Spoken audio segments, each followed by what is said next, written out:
Exactly. I don't know how to do marketing. Right. I know how to do I operations. know a couple things about it. I heard that. Yeah. Right. So like here we are. Right. Yeah. But operations, I know a lot.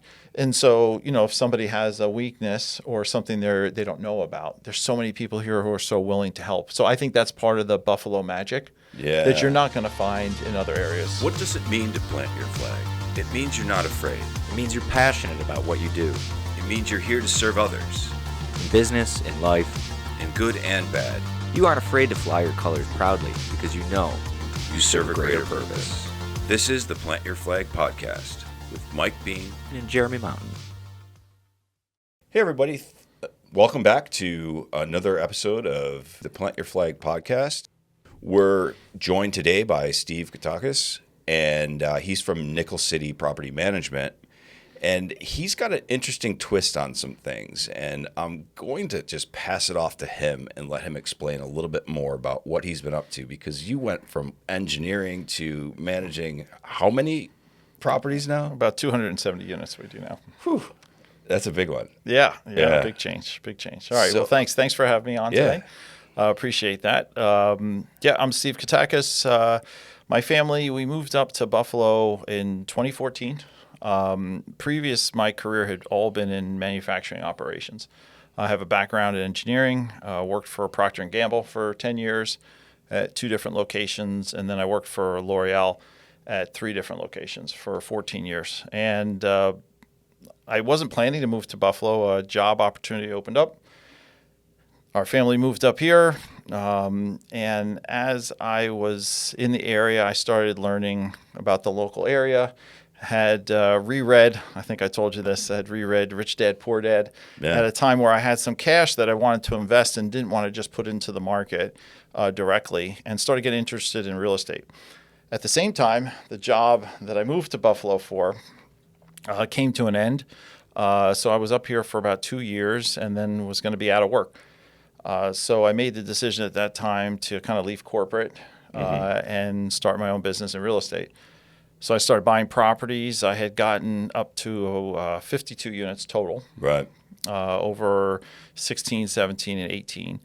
Working on my own, basically, servicing my own properties with help of contractors. I started learning more, diving into private lending. So I actually did a self-directed IRA out of my corporate earnings in the 401k. Started lending money out to local flippers. So that was another interesting block. And then I started looking for a property management company to help me, because my intention was to continue to grow my portfolio. And I actually interviewed 10, 15 companies. I actually hired 5 different ones and just wasn't happy with the solutions for me. And then about halfway through 19, after the 5th failure, if you will, of a partnership with a management company, I decided to start my own. Right. So I went to the classes, got my real estate broker's license, which you need to do property management in New York, and started the Nickel City Property Management in 2020. I hear so often on this podcast that people lean towards doing it themselves because they think they can do it better. Right. Is that really, other than the book, was that the tipping point? I mean, for me, because I didn't know anything about real estate, Right. A lot of folks that I've run into tend to be younger because they've had some exposure and they've gotten into real estate, in their 20s. Mm-hmm. I mean, I started when I was 47. Sure. And that's just, I didn't know anything about the asset class. It just wasn't on my radar at all. So I think people, when they start, I think self-management is actually a good thing. Mm-hmm. You learn what's involved. Right.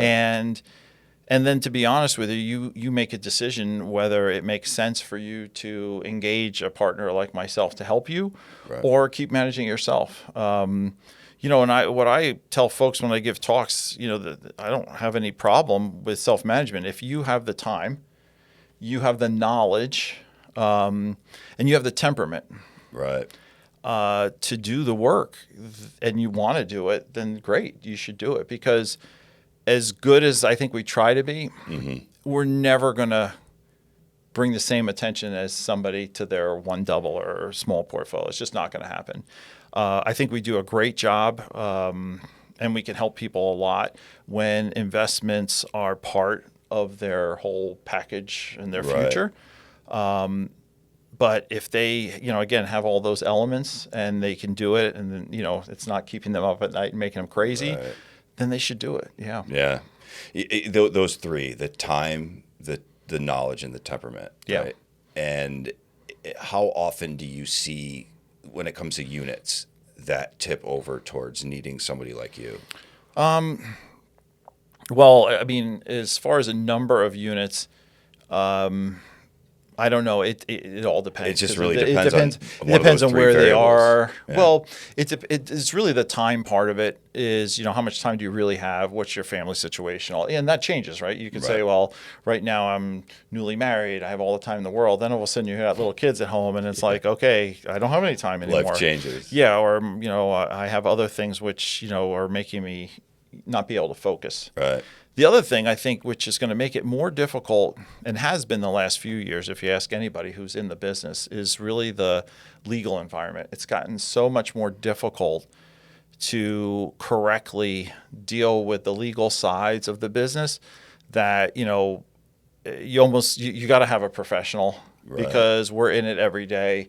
And if you're not, you're going to make a mistake that's going to cost you a lot of money. Right. Is there a lot of competition in your industry? Yeah, I think so. I don't know how many registered companies there are, but there's no, you're supposed to have a broker's license to do property management. A lot of people are doing it without that. Just like you'll have a lot of people doing contracting without the Sure. proper training and permits. So there's a very low barrier to entry. So a lot of people say they're doing it. I think what we try to do to differentiate is really with the professionalism and what we try to bring as far as the technologies and really bringing the best things on the market to put them to bear for the owners. Not everyone who's doing quote unquote property management is going to do it. It's a lot more than maybe it was 10 or 15 years ago about like just collecting rent Yeah. and being a handyman. There's Yeah. a lot more to it now than that. And so anybody who is using a property manager should be expecting a lot more than that. Yeah. And what questions would you say those folks should be asking of someone like you? Well, I think a couple things. I think, first you want to find out what somebody's experience is. For instance, I think one thing that helps me a lot is being an owner myself. I kind of have that lens that I can put to things, whereas That's I think got to be a big benefit. I think it's huge, Yeah, because firsthand I experience. can walk in somebody else's property and have the same eyes. I'm not looking at it just like, hey, let's make some profit as a property management company. I'm thinking about, hey, I'm an owner. How am I going to respond to this situation? If you don't mind, that's one of the really important things that when I started, our number one value as a company is something I call triple win. I say that we're Yeah. the home of the triple win. So what the heck does that mean?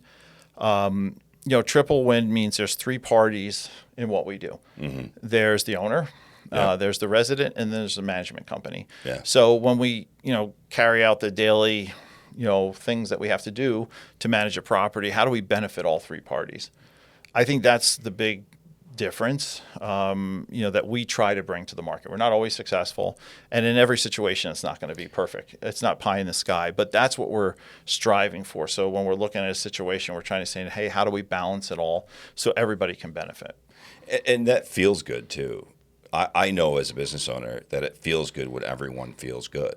Yeah, Right. well, absolutely. And, for me, everybody's got their own personal values that like Yeah. something's your third rail issue that'll just make you crazy, and for me, it's like fairness. That's one that, when I get into a situation that feels unfair either to me or somebody else, that kind of will get me excited. And that's why I think that value sits well with me, And what that looks like sometimes is we're taking a hit as a company. If we're doing a maintenance job for somebody's house and, for whatever reason, it seems like our costs are way out of line. Right. I look at it and I say, if I'm an owner, so if you presented me with this bill, how would I respond?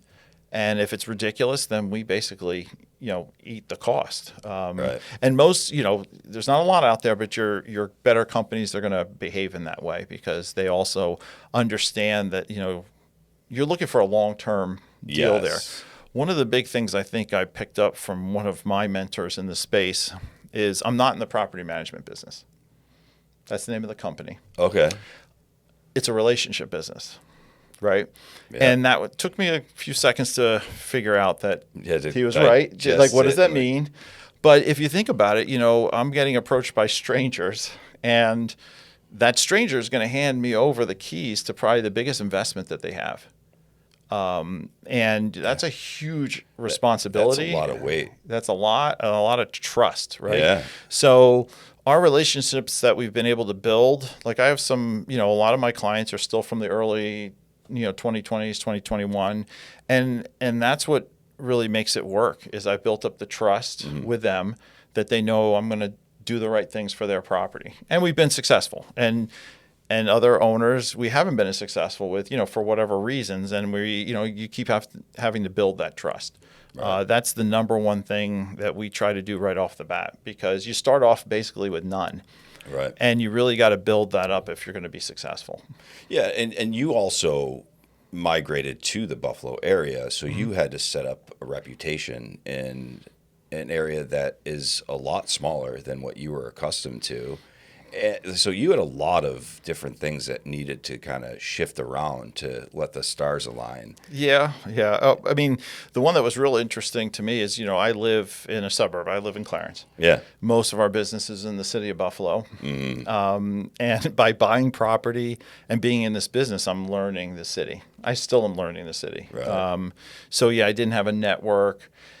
And to some extent, everything's got its pros and cons. To me, I look at it as a pro to some extent because I have no preconceived notion. Like you mentioned to me a street name. Yeah. I may not know it. Or if I know it by property. I don't have like, when I was growing up, this area was like this or like that. So that's what allows us to service, I think, all areas. We're in every neighborhood of Buffalo. You don't have any kind of prejudice to East side, west side. No. I have properties in all of them. Personally, I think I have property in 6 of the different neighborhoods personally. Yeah. And then we manage in all of them. Yeah. Yeah, that is interesting because there is a lot of, I think, thought that goes into where you market and who you're going to work with. But I think the relationship side of it, the way that you focus on that, I think that is the smartest way to go about it. And if they come to you and you feel like you can do a good job or you see a good investment or a good opportunity, it gave you a blank canvas, so to speak. Yeah, I know the marketing types when I first started, they wanted to ask you what is your avatar, Right. And I was like, what?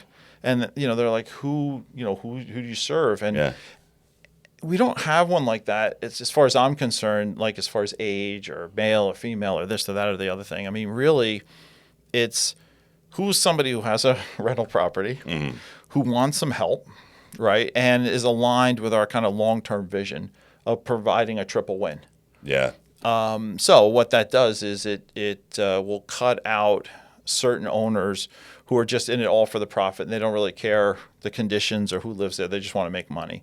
And there are people like that are out there, and I'm not faulting them for it, but they're just not a match for working with us. But you're probably also going to see that turnover within their properties. Oh, yeah. Because they don't. Yeah. Well, I'm getting better I wasn't good in the beginning, but I'm getting better now. It just filters them out right at the beginning. Like, this is not going to be a long-term relationship, and if it's not going to be a long-term relationship, then we don't want to enter it.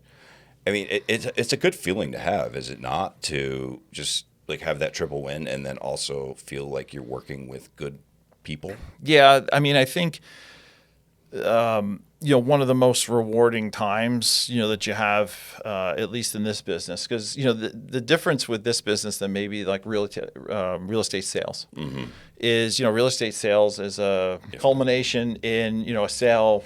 There's a big payday. It's a whole different process, whereas this one's a consistent long-term with much smaller financial parts in the middle.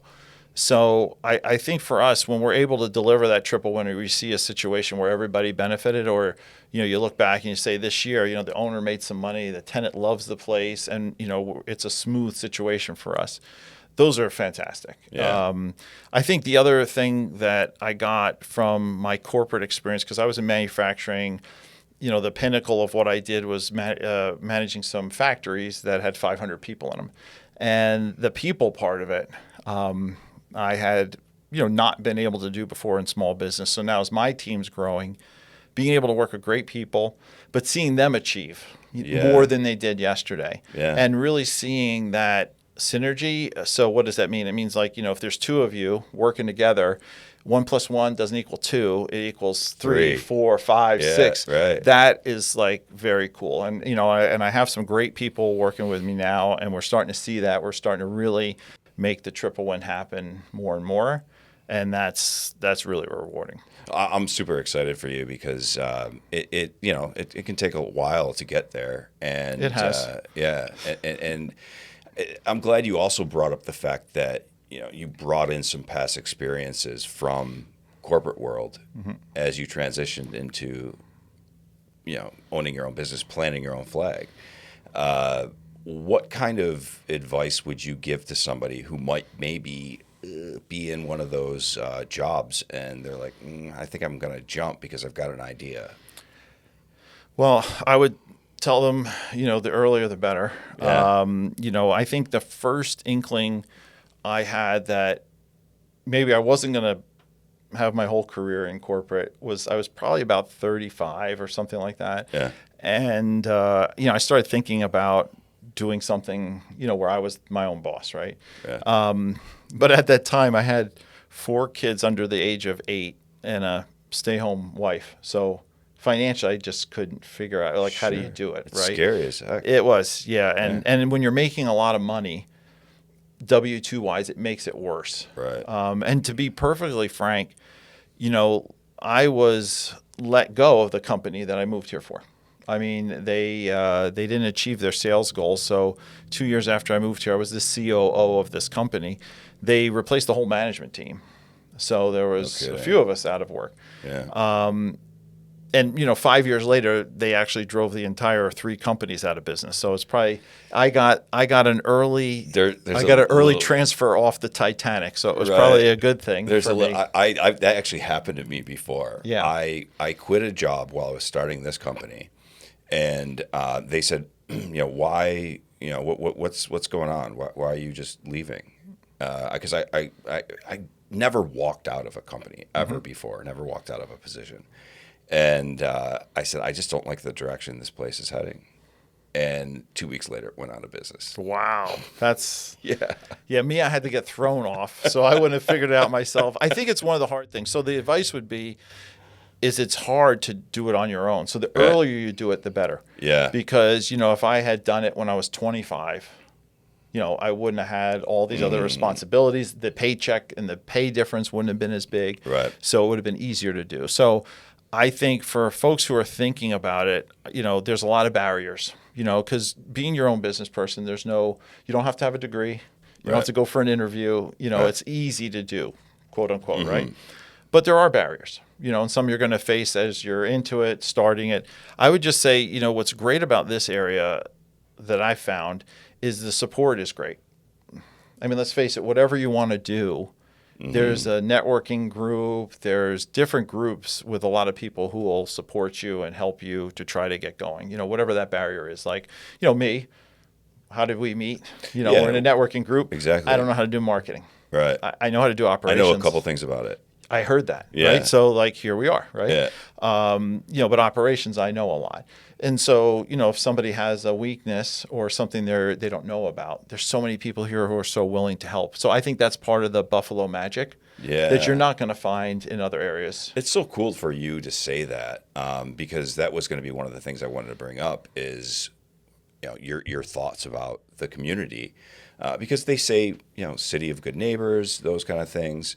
But from the outside in, you're saying that it really does feel that way. Here's how I would say it, because I think everything that has a plus has a minus, right? There's 2 sides to the blade, right? One of the reasons that I'm here and didn't move is because we loved living in Buffalo. We love the people, love the pace, love the size.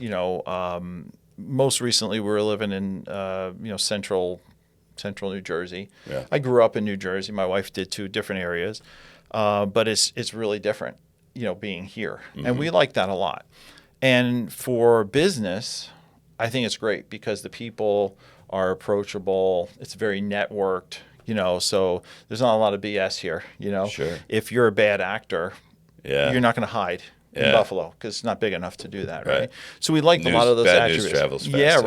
right. Quick. Yeah. So the downside. So in my business, for instance, the downside is that because of all those things that are great, I find that Buffalo tends to be internally focused, looking into Buffalo, right?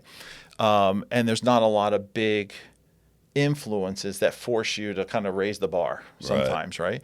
So for me, that's something I am trying to do is I look nationally, so I'm going to benchmark what I'm doing nationally and try to find the best solution and then bring that to this market. I mean, that's really, if you read our mission statement, which is, we're still working on, but the idea is I think there's opportunities. It's not so much bigger we're looking for, but it's really better. Right. We want to be a real benchmark company that when people think about, hey, I need some help with property management, you think of us. Whether that's just for advice, I have some questions, or I need help, or maybe it's like, hey, I just have one thing I need somebody to talk to. That's want our name to be brought up. That's what we're trying to build. I've found some of my best relationships start very small. Have you found the same so far? I don't know. I mean, so small. Some of my best relationships. Why don't you define that? Yeah. So some of my best relationships, they started off as just maybe a little SEO project. Oh. And then they get to know you, and then it grows and it grows and it grows, and it could take years to get to, them being the largest client, kind of thing. So. Yeah, and that's I was thinking that's where you were going. For whatever reason, our company has grown with smaller owners. Yeah. Right. So we manage about 270 units. 50 of them are mine. So of the 220 units remaining, so to speak, they're spread around almost 80 different owners. So most of the owners, a lot of the owners that we have just own one property. Yeah. And, and some of those are buying a second or, so it is a slow process. Yeah. But building that relationship to the point where, like now I can call them on the phone and say, we got a problem. And they'll say, yeah, whatever you think is right to do. I mean, I don't know what better compliment I can get than that, right? That's what I was going to say. It's got to feel great. Yeah. Because when you grow with a company, you help a company grow, or a business owner or whatever it might be, when that relationship starts to bloom, and you can, at least whether they give you credit or not, that's one of the best feelings, I think, as a business owner. Well, again, from my corporate world, reading all the business books, there's a book called The Speed of Trust. Okay. And that's the whole concept of that book is like when you have a high trust environment or culture within your company or with your customers, speed goes up, right? Yeah. When trust is not there, you pay a trust tax, and then speed's much longer. And, it's very true in what we do, whether it be with the residents, the tenants, or with the owners. When the trust is really high, you can work through problems very quickly. Yeah. When the trust is low, it's a slog. Right. It's really our business is, I call it Pareto's rule on like steroids. So Pareto's rule, the 80-20 rule. Yeah. I think our business is more like 95-5. It's Really? like 5% of your tenants, your owners, are like 95% of your problems. Right. Yeah, because the rest are really great. And it sounds like you tackle them anyway. Well, because it's part of the job. Yeah, you don't. Though I have learned, more with the owners. I've tried to identify them earlier, and we could be a bigger company today if I just kept everybody on board. Right. I've terminated contracts because it's just not a fit, and I see what it does to me personally, but also see what it does to my staff. Like if they're struggling because a client won't maintain their property, which then we end up with a disgruntled tenant, and we're just in this bad cycle of all bad. Then we just have to break it. There's something to be said about time vampires as a business owner, correct? Absolutely. Yeah. All business is not good business, right? Right. Yeah, exactly. Now, with what you do, I would have to imagine you've seen some wild things. I've seen some interesting things, yeah. Anything that stands out Oh, my gosh. that you can or willing to talk about? Well, I mean, everybody's heard the horror stories of, trashed places and things like that. And, it still happens today, whether it's my property or not. When I walk into one of these, it's a heartbreaker. Yeah. Because as an owner, like I have that reaction because it wasn't that long ago that I was doing the painting and the cleaning and I fixed that place up myself. Right. And you know what you handed over. And then you come back and it's just like, wow. So I don't want to bore people with those. Those are probably a dime a dozen. I think one of the more interesting ones we had now, we had someone get evicted and then call me later that day and say, hey, could you make sure my snakes don't get out? I didn't even know she had snakes. Wait. But apparently she had these huge boa constrictors in one of the bedrooms. And she was like, can you make sure they don't get out? And we're like, what? So thankfully she told us because I didn't know they were there. And I don't know what happened with her. She didn't come back. I had to have the SPCA come and take the snakes. So No kidding. Because when you're first like, wait, snakes? Like, why are there snakes? And what am I going to do with a snake? And so it was Snakes on a plane. Because when that you was first said, pretty like, make sure my snakes don't get out. We work for a plumber, so immediately my brain went to that kind of snake. No, this was a real snake. This was multiple ones. Yeah. So those are, that was an inherited tenant. So I'm not sure that would pass our screening today. Yeah. One of the really good stories I like to share, and I've shared a few times, and this is a cool one for me. So one of the properties I own is in Clarence.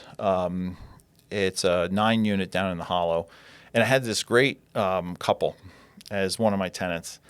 And, one day they came to me and they said, they were going to be getting engaged and going to be getting married. So they're going to be moving, which stinks, but, pretty good reason. So I was okay with that. They were going to buy a house, great. So I got kind of friendly with them and I thought they were a little interested in what I was doing. So I asked, hey, could I talk to you about real estate? Come over. They said, fine. I came and talked to them about, hey, I know you're going to buy a house, or you're looking to buy a house. Maybe consider buying a double. Mm-hmm. And getting into real estate, you can, have your mortgage paid by your tenant, blah, blah, blah, blah, blah. Yeah. They took the ball and ran with it. And, they own multiple properties now. They're actually a client, which was really cool. That's fun. And it got a little bit better because the wife is also now an employee. So she works for us as our property manager. She's been doing fantastic. So it's really neat. That's a great Buffalo story, right? It's a great Buffalo story. It comes back to what we were talking about. I mean, I love the ability to impact because now they're on a path that most people will never be on. And, by the time they're 47, they'll be done with the race where I was just starting it at 47. So I think it's fantastic. And I'm, real proud of them for it. And that's why we want to do this, this podcast as a whole, is to just try to inject some kind of good feeling into why we do what we do and encourage other people to say, hey, it can be done. One thing we didn't really talk about quite yet is you had mentioned your family and you had mentioned just the book that you had read, but is there anybody that you lean on when you really get into one of those positions where you don't feel so great about being a business owner? I probably never say it enough, but I would say my wife's probably the reason I'm at where I'm at anywhere. I mean, there's not many wives, at least I understand now, I didn't understand at the time, who would, pick up and move, from one place to another. Like we had our first two kids in North Carolina. And then, with a 6-month-old and a 2-year-old, we moved to Arkansas and, and then moved back to New Jersey and then now moved out to Buffalo. And then, after being a stay-at-home housewife for 17 years, she had to go back to work when I started this business. Sure. So that was a huge, change. And without my wife, Diane, none of that would have happened. So I think she's been, super supportive and, again, quiet support. She's an introvert. Yeah. I'm not.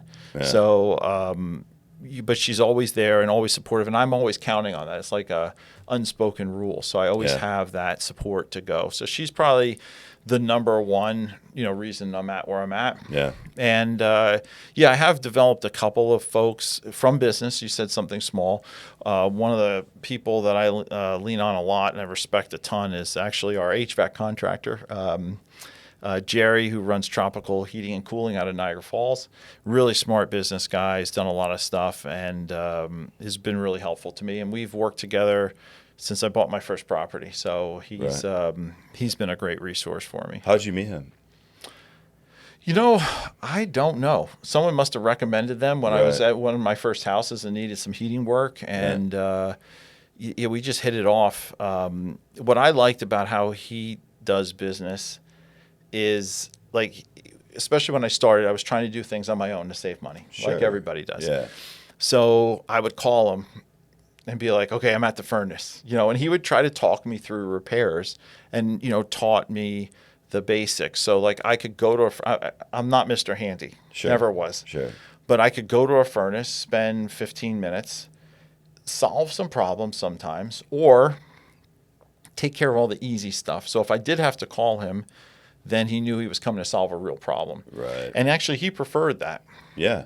And, that relationship has really helped our business because last year I brought our whole team up there and he ran a little furnace seminar in his warehouse for 45 minutes, which I recorded. Yeah. And especially our maintenance manager, Nate, he uses that all the time. So we've been able to, fix problems that normally we would have had to call somebody for. Recreate that process. Yeah, because of the training, Yeah. our guys can go and now solve some, the basic things. So we're not trying to put ourselves off as licensed HVAC guys. We still need him for the big stuff, but the little stuff. But sometimes you just have to turn something on or off. Or sometimes it's really simple. Or what it helps is, like one time my own furnace went. It was air conditioning or something, and I was able to say, okay, I think it's this fuse thing. Mm-hmm. And then they can come and they kind of know right where to go, and then it's like, boom, the fix is simple. Yeah. So he's been a huge help. And John Pusateri from Green Genie is somebody I met early on also. Yeah. It was helping me with some staining and cleanups and things like that. He's another really knowledgeable local guy that I can call, and he's kind of always got my back. So that's been really helpful. I can imagine that those relationships are so critical to what you do. Especially when you're having problems. I mean, let's face it, when everything's going well, you don't need anything and you think you're, a big stud or everything like that. But it's when you're, having trouble that you need some help. And actually, it's probably one of my weaknesses is I don't ask for help. I'm not really good at that. So, I know you ask, sometimes a piece of advice, like, if you're worried about getting into business or you're having some struggles, don't go into a shell. That's the wrong thing to do. The right thing to do is be more open. Go ask for more help. Dive into that network because they will help you.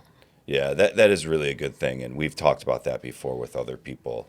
And I think that is one of the things that a lot of business owners struggle with because they think they can get it done quicker themselves because they know how to do it, and then it takes them 3 times longer. Yeah. And it costs more money and more time, and you can be better, positioned doing something else. Well, I've made some mistakes through my journey in property management since 2020, and it's always hindsight's perfect, right? So when I look back, I think, hey, if I hadn't tried to solve it all myself and asked for some help, I may have come up with a different path, different solution, and maybe made things easier for myself. Right.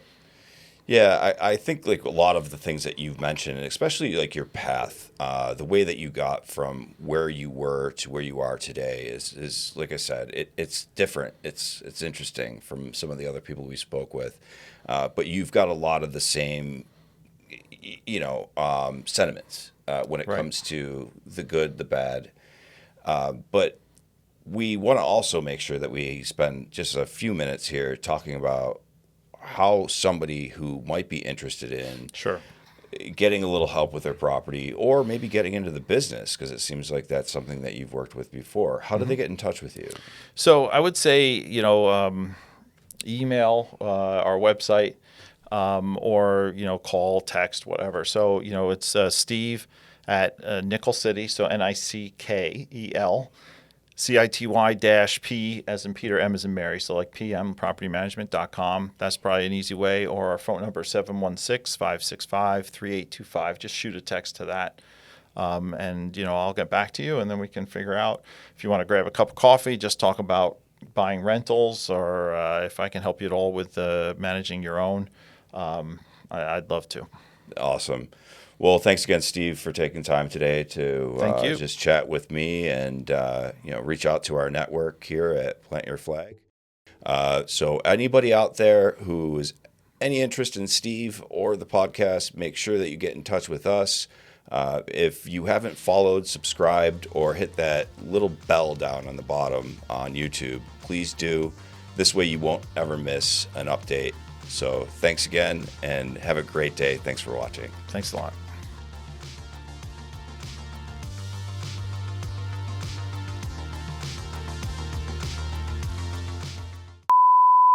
Somebody left our scene marker at a shoot. So that'd be so much fun. Yeah. But at the time, it was like $100 for this just flimsy piece of cardboard, basically. Oh, actually, let me get a photo real quick. Oh, yeah. Is, real estate sales is a culmination.